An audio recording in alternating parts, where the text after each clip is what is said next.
Hello, আসসালামু আলাইকুম।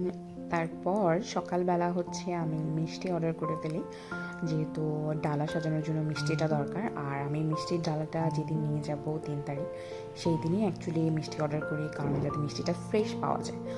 আর এখানে আমি ফ্রুটসের বাস্কেটটাও সাজিয়ে ফেলি, সেটা আমি গতকাল নিয়ে এসেছিলাম তালতলা থেকে। তারপর সব কাজ কারবার শেষ, আমাদের একটু বের হতে লেট হয়ে গিয়েছে, 6:30টায় আমরা বের হই।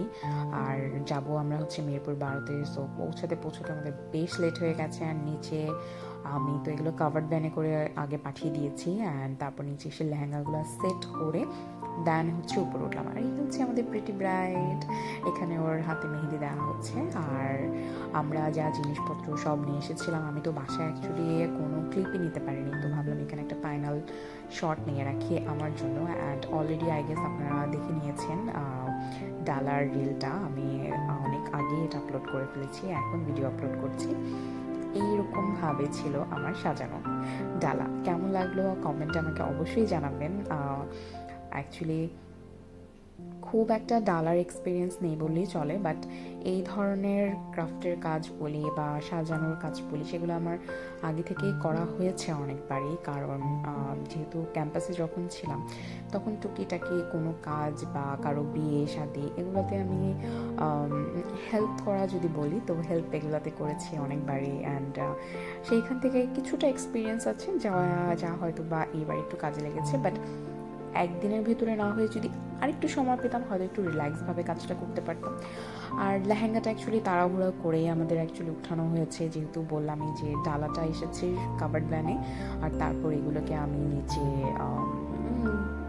ইনস্ট্যান্ট যতটুকু সেট করা যায় সেট করে তারপর উপরে নিয়ে আসি। আর এখানে একটা ক্লিপ আমাকে নিয়ে দিচ্ছিল রুমান, আমি ওকে বলেছিলাম আপুর একটা শট নিয়ে দাও।